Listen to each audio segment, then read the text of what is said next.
Well, we're happy to have with us Professor Ajay Kumar Dubey from the School of International Studies, JNU. Thank you very much, Professor, for being with us.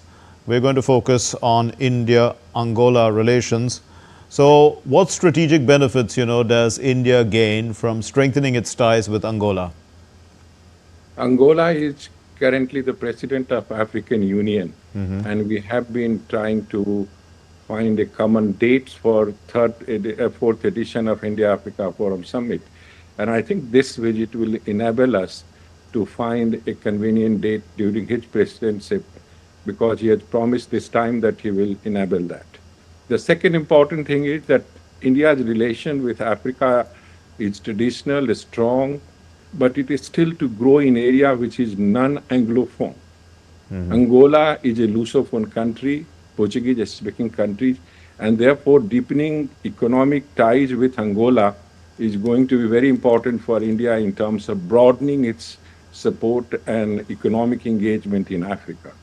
And thirdly, India and Angola are also important because Angola is the second most important source of import of energy resources for India after Nigeria. And therefore, this visit will also ensure that we will have a growing relationship in terms of energy security for India. Okay. And of course, it has opened some new area of cooperations with Angola, which includes areas of traditional medicine, areas of Yes. digital platforms. So these are the strategic gains that India will have. Professor Dubey, you did talk about energy and Angola joining the International Solar Alliance. How will this impact Angola's energy policies and India's also leadership in a way of the Global Renewable Energy Initiative? In fact, Angola is an important source for energy, traditional energy, and India, China, and many other countries are important beneficiaries of that. They have substantial relationship in these areas. India's leadership in promoting Solar Alliance and promoting renewable energy and taking it to Angola, where it is going to be one, I think, 23rd or 24th member of International Solar Alliance, will convey India's interest in this area and also engage Angola in export of Indian products which are related to renewable energy. Also, Professor Dubey, India has a $200 million line of credit for Angola's defense procurement. Now, how does this align with India's defense diplomacy in Africa? And do you see any potential challenges given the volatile nature that Africa is? The kind of political environment across several African countries is quite volatile. Yes, it's quite volatile, but the fact that 200 million is not a big amount in terms of defense cooperations. We have very substantial economic cooperation in different areas, and this is one new component that is being introduced. What we should see that right now this cooperation is only in terms of providing services and spare parts of the Soviet defense equipments. We should take it forward. Now we have defense production in many areas. We should move to that. So this $200 million should not be seen as a major component of the defense cooperation, but should be seen as the one which initiates defense cooperation, where we have a benefit in many areas. So you did mention about the agreements, agriculture, Ayurveda, cultural cooperation. How do they contribute actually to the long-term goals of this relationship? Well, our relationship is confined to a very few areas, and expanding that relationship to multidimensional level will strengthen our engagement with Angola, and therefore this will also give us a scope to work at people level, like in terms of the Ayurvedic medicine, traditional medicine. We are discussing how to open local level dispensary and then disperse this medicine, also export our traditional medicine in Angola and African country.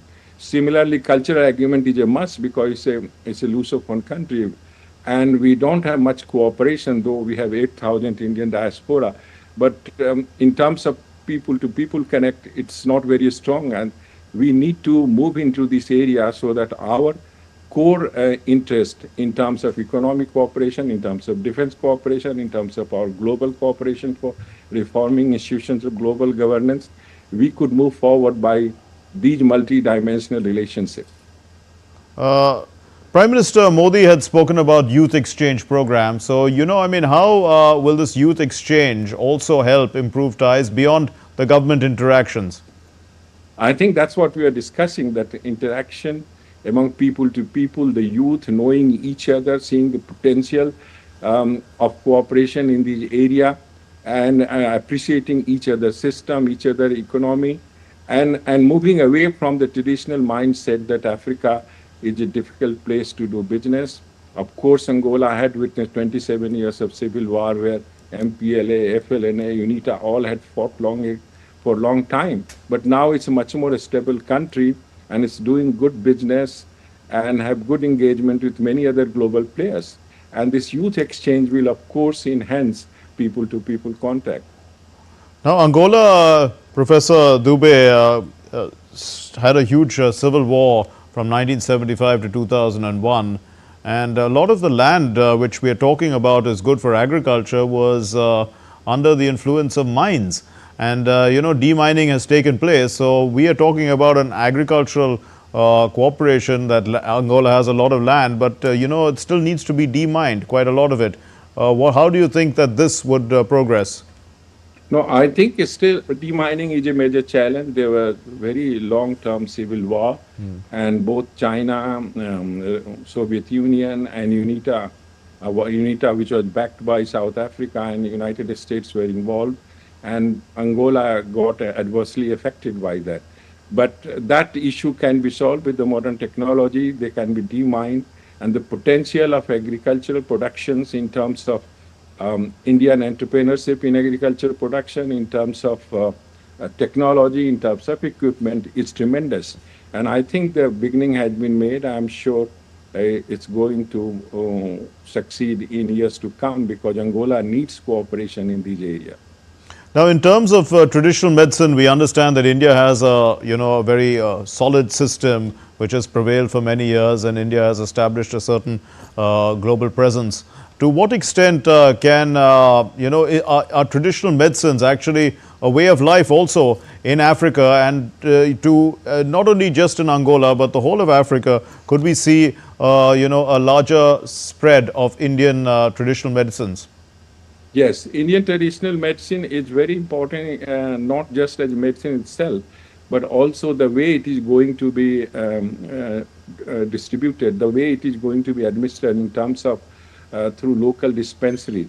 Also, these medicines are known to have very little side effects, and they are very cost effective, and they are very nature friendly. So, in that sense, people of Africa, especially of Angola, also would appreciate that kind of medicinal support, and it will complement what is the modern medical system and modern medicine of today.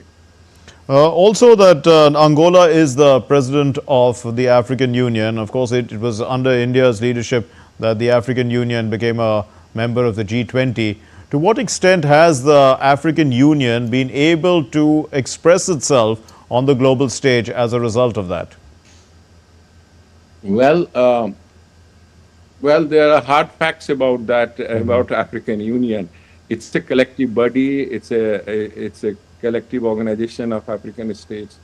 India had been able to get them at G20, and all the developed countries also supported moving African Union to G20. But the fact remains that 65% of African Union funding comes from outside. It's not by African country. And therefore, there is already a huge global engagement with African Union in terms of its running, in terms of its survival, and in terms of its planning. So I think moving to G20 through India and then global engagement in African Union will enable Africa to speak more effectively. We'll leave it there. Thank you very much, Professor Ajay Kumar Dubey from the School of International Studies, JNU. Thank you for talking to us on India-Angolan ties. The Defence Minister Rajnath Singh will hold a bilateral meeting with Japan's Minister of Defence, General Nakatani. This is going to happen in New Delhi on Monday. Both sides will exchange views on ideas on the current regional and international security situation. They are going to discuss ways to further deepen bilateral defence cooperation. India and Japan share a long-term friendship, which has further gained qualitative momentum. This is after the elevation of this collaboration to what's called the Special Strategic and Global Partnership. That happened in 2014. Defence and security are important pillars of the ties between these two countries. And this will be the second meeting between the two defence ministers in 6 months.